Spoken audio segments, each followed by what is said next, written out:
Hello everyone, I hope you all are doing completely well. Welcome back to my channel. My name is Lalima Chithani and आज हम लोग class 10th का एक नया chapter start करने वाले हैं। 10th क्लास में दो बुक्स हैं, एक है फर्स्ट फ्लाइट और एक है फुटप्रिंट्स विदाउट फीट। तो आज हम लोग फर्स्ट फ्लाइट का पहला chapter that is a letter to God start करने वाले हैं। इस वीडियो में आपको इस चैप्टर का complete explanation in detail with the word meanings मिल जाएगा। Okay, so without wasting much of your time let's get start.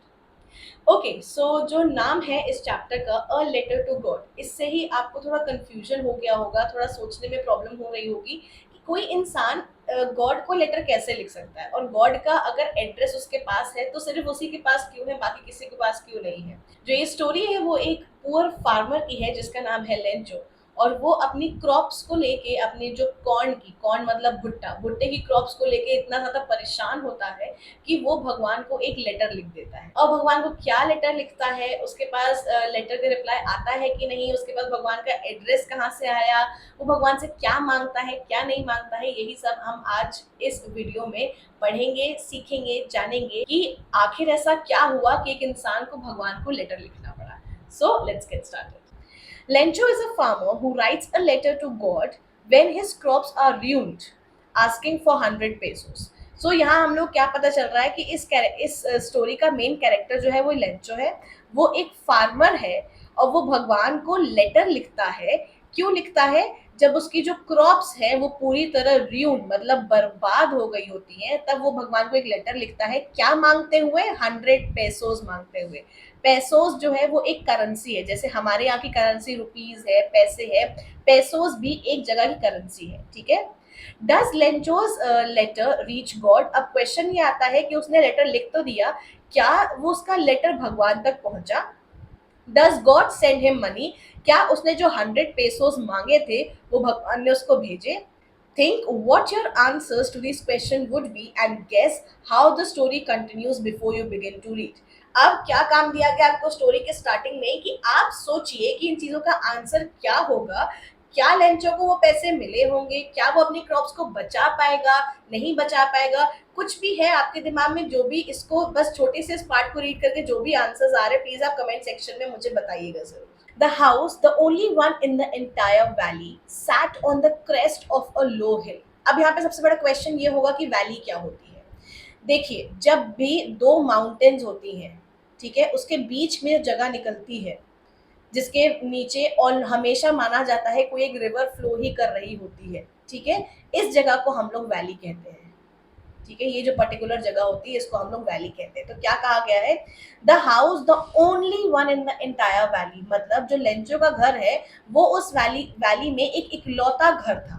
Sat on the crest of a low hill. Crest मतलब टॉप, सबसे top, मतलब एक हिल है जो कि दिखने में बहुत लो है, ज्यादा ऊंची नहीं है। उसके क्रेस्ट पे मतलब उसके टॉप पे बना हुआ था लेंचो का घर।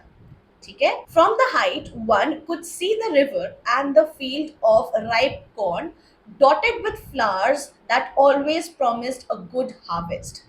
अब जिस जगह पे लेंचो का घर था वहां से वो आराम से देख सकता था कि वहां एक रिवर फ्लो होते हुए उसको दिख रही है।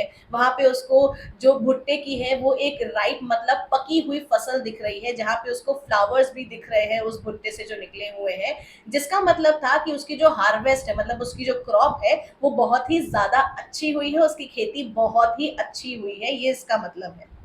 The only thing the earth needed was a downpour. सिर्फ एक चीज जो अर्थ को, सिर्फ एक चीज जो उसकी खेती को, उसके हार्वेस्ट को, उसके क्रॉप्स को चाहिए थी, वो था एक बहुत हैवी सा डाउनपोर। डाउनपोर, अब देखिए डाउन का मतलब होता है नीचे और पोर का मतलब होता है किसी भी चीज को नीचे की तरफ फेंकना या फिर डालना। ठीक है, डाउनपोर समझिए क्या हुआ, आसमान से हम लोग चाह रहे हैं कि वो थोड़ी सी बारिश फेंक दे, तो डाउनपोर का मतलब हुआ heavy rainfall.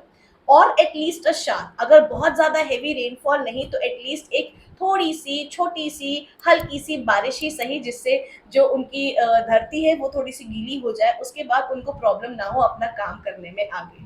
Through out the morning Lencho, who knew his field intimately, had done nothing else but see the sky towards the northeast. अब सुबह से, थ्रू आउट द मॉर्निंग का मतलब है सुबह से जो लेंचो है, जो कि इस स्टोरी का मेन कैरेक्टर है, उसने कुछ भी नहीं किया है एक काम करने के अलावा। उसने अपनी फील्ड के आसपास का जो स्काई है, जो कि है नॉर्थ ईस्ट डायरेक्शन में जो स्काई है, उसको बहुत ध्यान से देखा है। अब यहाँ पे एक वर्ड है intimately.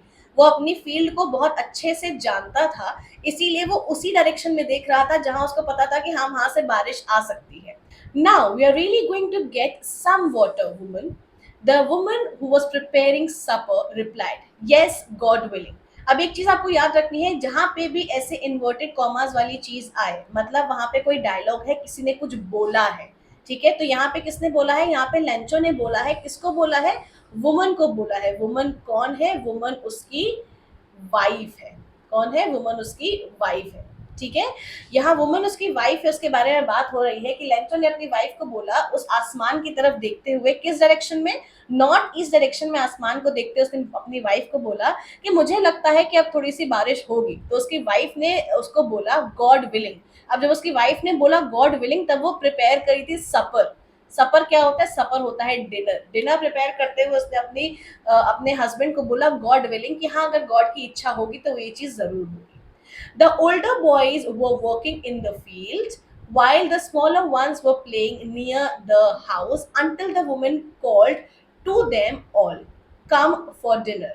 It was during that meal, just as Lencho was predicted. Okay, तो अब क्या हुआ कि जैसे ही वो उस फील्ड की तरफ देख रहा था, अपनी वाइफ से बात कर रहा था, उसकी वाइफ ने कहा कि हाँ, भगवान की इच्छा होगी तो ऐसा कुछ होगा। तभी क्या हुआ, ये बात बताई जा रही है कि उसके जो बच्चे थे, जो उसके बड़े बच्चे थे, बड़े लड़के थे, वो फील्ड में काम कर रहे थे। कौन सी फील्ड में काम कर रहे थे? वो जो कॉर्न की लेंचो की फील्ड थी। कॉर्न मतलब भुट्टा। भुट्टे की जो फील्ड थी, उस भुट्टे की फील्ड में वो लोग काम कर रहे थे। और जो बाकी उसके दो बॉयज थे, वो लोग उसके घर के पास खेल रहे थे। ठीक है, अब इसमें क्या हुआ, जब तक वो लोग खेल रहे थे, उसकी मम्मी जो थी, मतलब लेंचो की वाइफ, उन्होंने सबको बुलाया कम फॉर डिनर। इसी समय वो हुआ जो लेंचो ने प्रिडिक्ट किया था, मतलब लेंचो ने फोरकास्ट किया था, मतलब जो उसने पहले से ही बताया हुआ था कि ऐसा होने वाला है। A big drop of rain began to fall. बहुत ही ज्यादा मोटी मोटी बूंदे बारिश की गिरने लगी, जो कि लेंचो ने थोड़ी देर पहले ही ऊपर ऊपर बोला था कि मुझे लग रहा है कि अब बारिश होगी। तो उसका प्रिडिक्शन जो था, उसका जो अनुमान था, वो सही रहा। In the northeast, huge mountain of clouds could be seen approaching.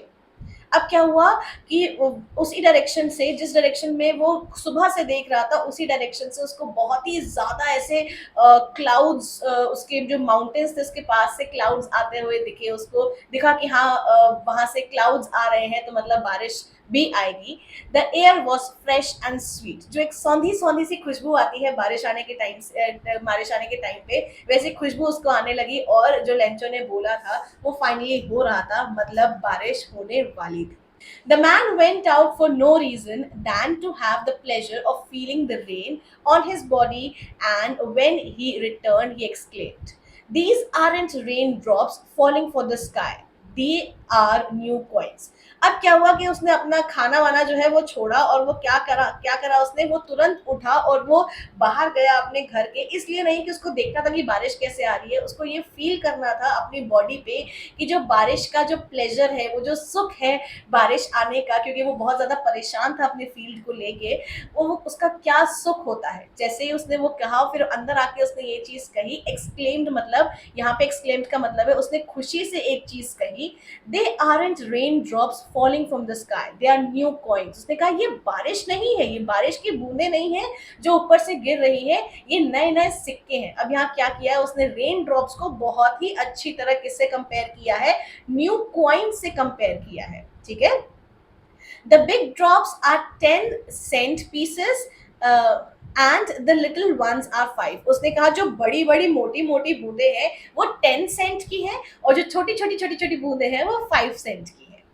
With a satisfied expression, he regarded the field of ripe corn with its flour draped in a curtain of rain. अब उसने कहा, एक अपने मन में एक बहुत ही ज़्यादा सेटिस्फैक्शन, मतलब थैंक यू वाला एक्सप्रेशन आया उसके फेस पे, और उसको लगा कि जो फील्ड है उसके राइप कॉर्न की, राइप का मतलब क्या हुआ है, कोई भी चीज़ जो पकी हुई होती है, जिसके पकी हुई फील्ड है, और जो वहाँ पे जो फ्लावर्स हैं, वो ड्रेप हो गए। ड्रेप मतलब कवर हो जाना। किससे कवर हो गए हैं?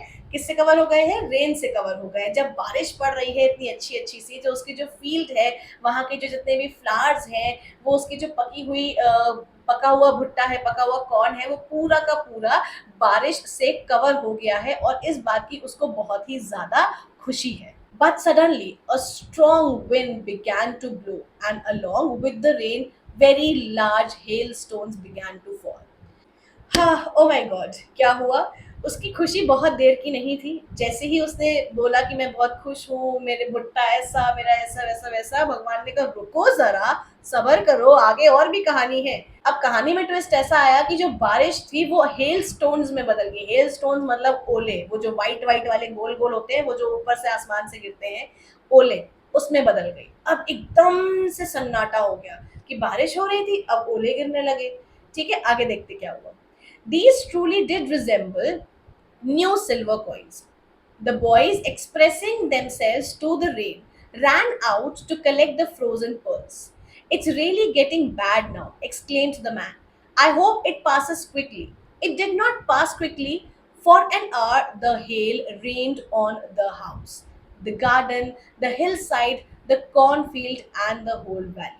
अब उस समय उसके जो बच्चे थे, उनको तो पता नहीं कि अभी फसल का क्या हो रहा है, क्या नहीं हो रहा है। वो जो ओले गिर रहे थे उसको देख के वो बच्चे इतना ज़्यादा खुश हो गए कि वो लोग अपना सब कुछ छोड़ के बाहर गए और वो ओले के जो गोले होते हैं बर्फ के, वो इकट्ठा करने लगे। अब वो बच्चे तो वहाँ बिज़ी हो गए, लेकिन जो मैन है, मतलब जो लेंचो है, वो उसने एक्सक्लेम किया, मतलब वो कह रहा था कि ये अच्छी चीज़ नहीं है। मैं विश करता हूँ कि ये जो हेलस्टोन्स हैं, ये जल्दी से पास हो जाए, वरना बहुत ज़्यादा प्रॉब्लम हो जाएगी। 1 घंटे तक वो हेलस्टोन्स वैसे ही चलते रहे उसके घर पे, उसके गार्डन पे, उसकी हिल साइड पे, जहाँ पे वो रहता था, आस-पास के हिली एरियाज़ में, उसकी फील्ड पे और उस पूरी वैली पे वो चीज़ें वैसे ही चलती रहीं। और कुछ ही समय में क्या हुआ? The field was white as if covered with salt. Field इतनी ज़्यादा सफ़ेद हो गई, लग रहा था कि वो सॉल्ट से कवर हो गई है। यहाँ पे एक और चीज़ देखिए क्या बोला गया है, फील्ड व्हाइट हो गई और कंपैरिज़न किससे किया गया है? सॉल्ट से कंपैरिज़न किया गया है कि वो इतनी ज़्यादा सफ़ेद हो गई थी कि लग रहा था कि हर जगह नमक बिछ गया है। Not a leaf remained on the trees. The corn was totally destroyed. The flowers were gone from the plant. अब क्या हुआ कि अब इतने मोटे मोटे ओले गिर रहे हैं, बर्फ के हैं, बर्फ के टुकड़े मान लीजिए गिर रहे हैं आसमान से। तो जो इतनी हल्की सी लीव्स होती हैं, हल्की से फ्लावर्स होते हैं, क्या वो चीज़ बर्दाश्त कर पाएंगे? वो बिल्कुल बर्दाश्त नहीं कर पाएंगे। जैसे ही वो गिरने लगे उस पे, वो सारी लीव्स टूट गई, सारे फ्लावर्स खराब हो गए, पूरी जो उसकी कॉर्न की, उसके भुट्टे की फील्ड थी, वो सब मिनटों में एकदम खराब हो गई। लेंचो's soul was filled with sadness। होता है ना, एकदम आत्मा दुखी होता हो जाती है इंसान की, वैसे ही लेंचो का जो सोल है, लेंचो की एकदम आत्मा दुखी सी हो गई। When the storm had passed, he stood in the middle of the field and said to his son, a plague of locusts would have left some than this. The hail has left nothing. This year we will have no corn. अब plague of locust का क्या मतलब है? Locust एक type के insects होते हैं जो एक बहुत ज्यादा ग्रुप में आते हैं, वो क्रॉप खराब कर देते हैं। आप लोगों ने सुना होगा, टिड्डो का नाम सुना होगा, टिड्डे। जो टिड्डे होते हैं वो क्रॉप्स खराब करने के लिए माने जाते हैं, वो क्रॉप्स सारे खराब कर देते हैं। तो लेंचो ने क्या कहा, कंपेयर किया है रेन को और प्लेग ऑफ लोकस्ट को, एक बहुत ही ज्यादा भयंकर सी चीज से कंपेयर किया है कि जो बारिश है उसने इतना तहलका मचा दिया, इतना सत्यानाश कर दिया है सब कुछ, कि अगर टिड्डे भी आ जाते तो भी वो फील्ड को इतना बर्बाद न करते जितना कि बारिश ने बर्बाद कर दिया है, वो कुछ तो छोड़ ही देते। अब उसने दुखी होकर ये चीज अपने बेटे को बोली और कहा कि जो हेल है, जो हेल स्टोन्स हैं, जो ओले गिरे हैं, उन्होंने हमारे लिए कुछ नहीं छोड़ा है, और इस साल हम लोग की जो फसल है वो कोई भी कॉर्न की फसल नहीं होगी। ये पूरा साल पता नहीं हमारा कैसे बीतेगा। That night was a sorrowful one. वो जो रात थी वो सबके लिए बहुत दुखद रात थी। क्यों दुखद रात थी? क्यों? वो एक्सपेक्ट कर रहा था कि बारिश पड़े, उसको बारिश दिखी तो, लेकिन बारिश के साथ साथ एक ऐसी चीज आई जिसकी उसने कभी आशा भी नहीं की थी, उसने सोचा भी नहीं था। All our work for nothing. उसने कहा जितनी हम लोग ने मेहनत की कॉर्न फील्ड पे, कुछ भी किया। एक फार्मर जो होता है वो बहुत मेहनत करता है, वो बीज डालता है और वहाँ पे पानी डालता है, सब कुछ बहुत देखभाल करता है एक फील्ड की। और उसने कहा कि हमने जितना भी काम किया, मेरा जितना भी मेहनत है, वो किसी चीज़ के लिए नहीं, वो सब वेस्ट हो गए। There is no one who can help us. अब उसने कहा कि अब कौन ही हमारी मदद कर पाएगा, कोई मदद नहीं कर पाएगा। वो इतना दुखी हो गया था कि उसने सारी उम्मीदें छोड़ दी थी कि अब कुछ नहीं हो सकता है। We'll all go hungry this year. इस साल उसको डर था कि वो लोग पूरा साल भूखे बिताएंगे, उसको उन लोग को पूरा साल भूख में बिताना पड़ेगा, उनके पास खाने के लिए कुछ नहीं बचेगा। But in the hearts of all who lived is that in that solitary house in the middle of the valley there was a single hope, help from God। अब वहाँ पे जितने भी लोग थे जिनकी भी फील्ड्स खराब हुई थी, सॉलिटरी का मतलब होता है लोनली, जिनके द मन अजीब से दुखी से हो गए थे, जो बहुत परेशान थे, उनके पास एक आखिरी होप थी। एक आखिरी होप क्या थी? Help from God. गॉड से मदद की उनके पास एक आखिरी उम्मीद थी कि शायद शायद भगवान कुछ ऐसा कर दे कि हम लोग की प्रॉब्लम्स कम हो जाए। Don't be so upset even though this seems like a total mess. Remember, no one dies of hunger. That's what they say. No one dies of hunger. अब क्या हुआ कि उसको बात याद आई कि ठीक है, मैंने ये चीज़ सुनी बहुत है कि कोई भी भूखा मरता नहीं है, कोई बात नहीं, हम लोग के साथ ऐसा हो गया, हमारा पूरा लॉस हो गया, लेकिन फिर भी उसको अभी भी ये उम्मीद थी कि ये बोला जाता है कि कोई भगवान किसी को भूखा नहीं मारते, तो ऐसा उसके अंदर अभी भी एक उम्मीद थी कि वो भी भूखा नहीं मरेगा, क्योंकि ये कहा जाता है no one dies of hunger. All through the night, Lencho thought only of his one hope, the help of God, whose eyes, as he had been instructed, see everything, even what is deep in one's conscious। conscious का मतलब होता है अंतरात्मा, कि अगर आप अंदर के मन में भी कुछ सोच रहे हैं, चाहे वो अच्छा हो चाहे बुरा हो, वो ऊपर वाले को, उस भगवान को सब कुछ पता चल जाता है। पूरी रात लेंचो सिर्फ एक ही चीज सोचता रहा कि कोई बात नहीं, कुछ भी हुआ है, लेकिन अभी भी मेरे पास एक आखिरी उम्मीद है और वो है भगवान। और उसको ये विश्वास था कि भगवान उसकी सारी प्रॉब्लम सही कर देंगे, क्योंकि ये बोला गया है कि कोई नहीं देखता है तो ऊपर वाला देखता है, भगवान देखता है आप क्या कर रहे हैं, आप क्या नहीं कर रहे हैं, और वो आपकी मदद जरूर करता है। इसी उम्मीद के साथ उसने पूरी रात काटी। Lencho was an ox of a man, walking like an animal in the field, but still he knew how to write।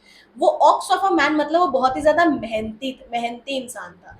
वो जानवरों की तरह काम करता था। जानवरों की तरह काम करने का मतलब है कि एकदम ऐसे जानवर नहीं बन जाता था, मतलब वो इतनी ज्यादा मेहनत करता था, बहुत ज्यादा मेहनत करता था, लेकिन तब भी उसको एक चीज आती थी, लिखना। उसको लिखना आता था।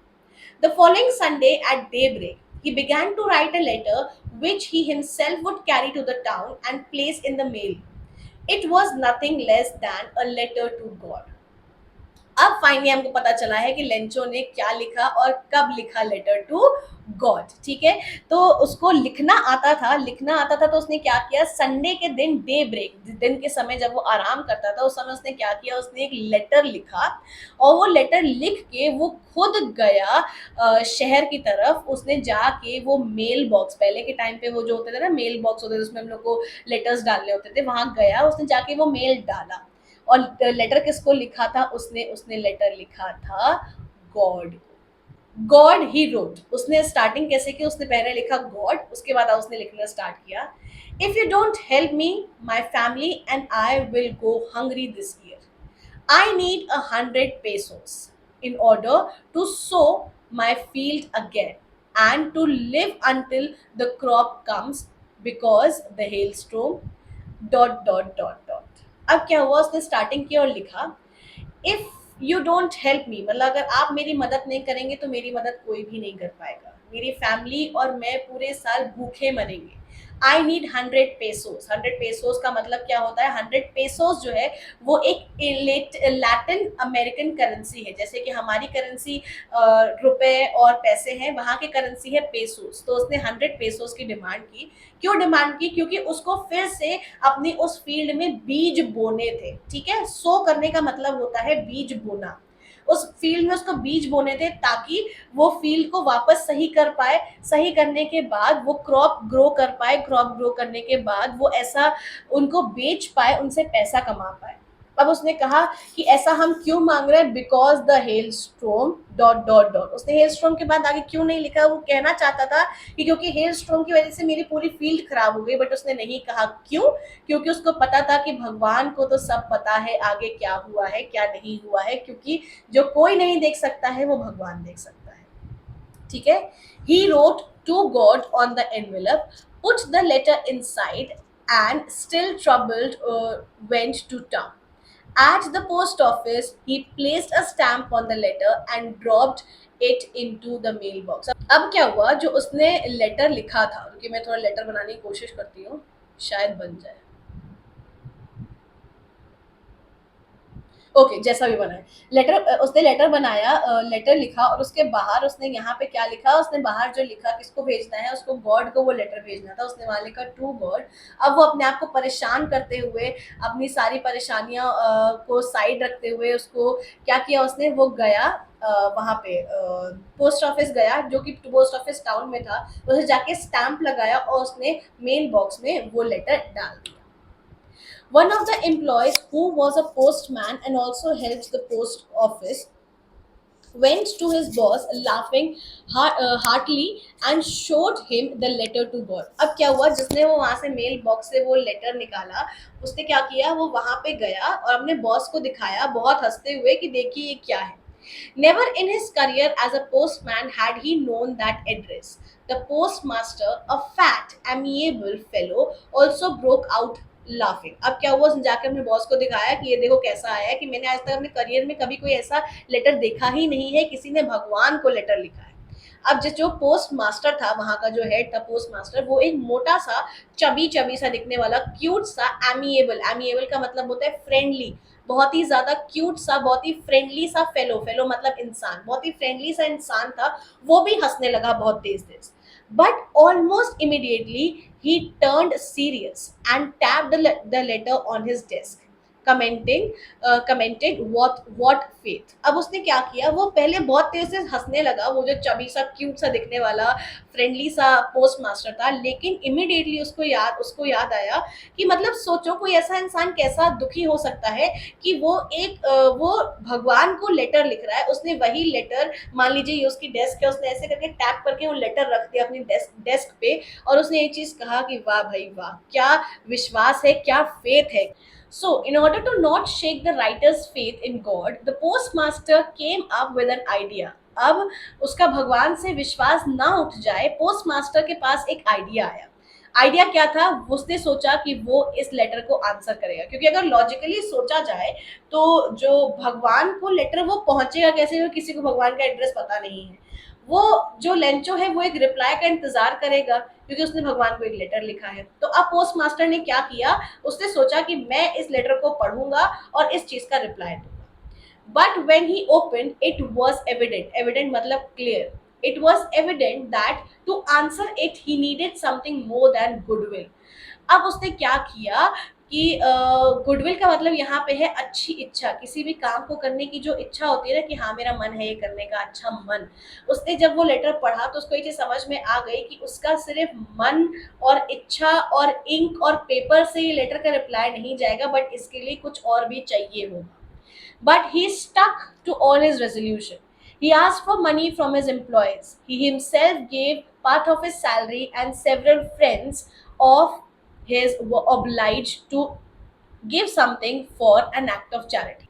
बट जो पोस्ट मास्टर था वो अभी भी अपनी उसी डिसीजन पे टिका हुआ था जो कि उसने पहले बोला था, और वो डिसीजन ये था कि वो लेंचो को रिप्लाई देगा। अब रिप्लाई करने के लिए उसको क्या चाहिए था, उसने अपने सारे वहां के वर्कर्स, जितने भी उसके पोस्ट ऑफिस में काम करते वर्कर्स, उनको सबको ये बात बताई और उनसे बोला कि सब लोग कुछ ना कुछ कंट्रीब्यूट करें, और सबने बहुत ही खुशी से इस चैरिटी के काम में उन्होंने मदद की। और जो पोस्ट मास्टर था उसने भी अपनी सैलरी का कुछ पार्ट उस चैरिटी में, मतलब लेंचो के लिए दिया। It was impossible for him to gather together the 100 pesos. क्या कहा गया है कि जो पोस्ट मास्टर था उसके लिए पूरे 100 पेसोस अरेंज करना बहुत ही डिफिकल्ट था, लेकिन उसने क्या किया, so he was able to send the farmer only a little more than half. तो उसने क्या किया, वो फार्मर को सिर्फ थोड़ा, आधे से थोड़ा ज्यादा ही पैसा भेज पाया। जो उसने कहा कि उसने 100 रुपए चाहिए थे, 100 पेसोस चाहिए थे। अब इसको अगर हम 2 से डिवाइड करें, मतलब आधा आधा हो गया 50। ठीक है, अब उसने क्या कहा है कि वो आधा नहीं, वो उसको आधे से थोड़ा ज्यादा भेज पाया। कितना, अभी आगे पता चल जाएगा। He put the money in an envelope addressed to Lencho, and with it a letter containing only a single word as signature God। अब उसने क्या किया, उसने वो सब चीजें जो पैसे थे वो पैक किए, उसके लिए लेटर भेजा और उसमें सिर्फ और सिर्फ एक ही चीज लिखी, God. The following Sunday Lencho came a bit earlier than usual to ask if there was a letter for him. अब क्या हुआ, वो जितने बजे आता था संडे को, उससे थोड़ा जल्दी ही आ गया ये जानने के लिए कि लेटर उसके नाम पे कोई आया है कि नहीं आया है।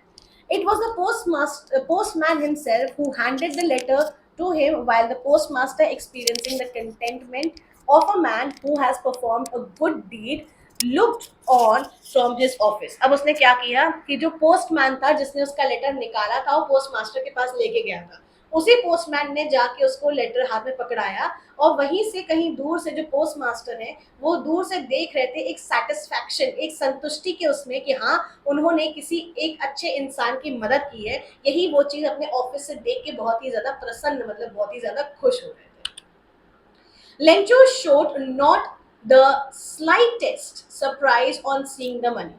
अब उसको स्लाइटेस्ट मतलब थोड़ा सा भी सरप्राइज नहीं हुआ मनी को देख के, क्योंकि वो इतना कॉन्फिडेंट था कि अरे भगवान तो मेरी मदद करेंगे ही करेंगे। Such was his confidence. But he became angry when he counted the money। लेकिन जब उसने वो पैसा काउंट किया उसको बहुत गुस्सा आ गया। God could not have made a mistake, nor could he have denied Lencho what he had requested। अब उसने कहा कि जो भगवान है उनसे गलती नहीं हो सकती। मैंने 100 मांगे थे तो उन्होंने 100 ही भेजे होंगे, और अगर मैंने मांगे हैं तो ऐसा हो नहीं सकता कि वो मेरी रिक्वेस्ट को डिनाई कर दे और मुझे दे नहीं। ठीक है, कुछ ना कुछ तो गड़बड़ है, ऐसा लेंचो बोला। Immediately when Lencho went up to the window to ask for paper and ink। अब उसने वहीं पोस्ट ऑफिस में खड़े होकर वो पैसे काउंट किए थे, उसने तुरंत वो गया विंडो पे, उसने पेपर और इंक मांगी। On the public writing table, हम लोग जब वहां जाते हैं, बैंक जाते हैं, तो एक टेबल बनी होती है, एक जगह होती है जहाँ पे हम लोग खड़े होकर अपने सारी एंट्रीज फिल कर सकते हैं, कुछ भी कर सकते हैं। तो वैसे ही राइटिंग टेबल पोस्ट ऑफिस में भी होती है। He started to write with much wrinkling। एकदम ऐसे होता है ना, आप एकदम में जो हमारे आईब्रोज होते हैं वो ज्वाइन होने लगते हैं, बहुत शिकन से आ जाती है चेहरे पे। उस शिकन के साथ अपने आईब्रोज को ज्वाइन करते हुए उसने एक लेटर लिखना स्टार्ट किया। Caused by the efforts he had to make to express. उसने ऐसे करना है इसलिए उसने ऐसे इसलिए कर लिया क्योंकि उसके अंदर जो भावनाएं थी वो इसी तरह एक्सप्रेस कर सकता था। उसके फेशियल एक्सप्रेशन बता रहे थे कि उसको कितना गुस्सा आ रहा है। When he finished, he went to the window to buy a stamp, which he licked and then affixed to the envelope with a blow of his fist। अब उसने क्या किया, अब जैसे ही उसने वो लिखा वो तुरंत विंडो पे गया, उसने एक स्टैम्प मांगा, उसने स्टैम्प को चिपकाया, ऐसे बहुत जोर से ऐसे करके चिपकाया। और क्या हुआ, the moment the letter fell into the mail box the post master went to open it. अब जैसे ही ये हुआ वो तुरंत, जैसे ही उसने वो लेटर जो है वो मेल बॉक्स में डाला, जो पोस्ट मास्टर अपने ऑफिस में बैठे हुए थे वो वहां से निकल गया, उन्होंने तुरंत वो लेटर निकाला और देखा। अब उनको उम्मीद क्या थी कि लेंचो ने थैंक यू लिखा होगा, बट आइए देखते हैं क्या हुआ। It said, God, of the money that I asked for only 70 pesos reached me। Send me the rest since I need it very much, but don't send it to me through the mail because the post office employees are a bunch of crooks। Lencho, अब उसने क्या किया, उसने भगवान को letter लिखा और letter में उसने क्या लिखा कि भगवान, मैंने आपसे पैसे मांगे थे और आपने भेजे, लेकिन आपने कितने भेजे, आपने सिर्फ और सिर्फ 70 पेसोस भेजे। मैंने कहा था ना, आपको पीछे पढ़ाया था, आपने पढ़ा था कि उसने 50 से थोड़े ज्यादा भेजे थे। तो 50 ज्यादा कितने हुए, उसने भेजे थे 70 पेसोस। ठीक है, 70 पेसोस। उसने कहा कि भगवान आपने 70 पेसोस तो भेजे हैं, लेकिन आप याद रखिएगा कि मुझे और चाहिए, बाकी की जो 30 पेसोस बचे वो मुझे भेज दीजिए। और एक बात याद रखिएगा कि अब मुझे मेल मत करिएगा, क्योंकि यहाँ के जो लोग हैं ना वो सब लोग बहुत ही ज्यादा नालायक हैं, मतलब बहुत ही ज्यादा बदमाश है। क्रूक्स का मतलब होता है, बंच ऑफ क्रूक्स का मतलब होता है बदमाशों का झुंड। कि उसने कहा कि जो यहाँ के पोस्ट ऑफिस के एम्प्लॉय है वो बहुत ही ज्यादा बदमाश है, उन्होंने जो आपने पैसे भेजे थे उसमें से 30 निकाल लिए हैं और 70 मुझे दे दिए। उसने आखिर में लिखा यहाँ पे लेंचो। तो ये था आपका फर्स्ट फ्लाइट बुक का पहला chapter, that is a letter to God. ये फुल चैप्टर मैंने एक्सप्लेन कर दिया। इसमें कोई भी इश्यूज हो, कोई भी क्वेरीज हो तो आप मुझसे पूछ सकते हैं, इंस्टाग्राम पे पूछ सकते हैं, फेसबुक पे पूछ सकते हैं, कमेंट सेक्शन में पूछ सकते हैं। So I hope you like this video, and if you like it, don't forget to like, share, comment and subscribe to my channel। Okay, see you soon, bye bye।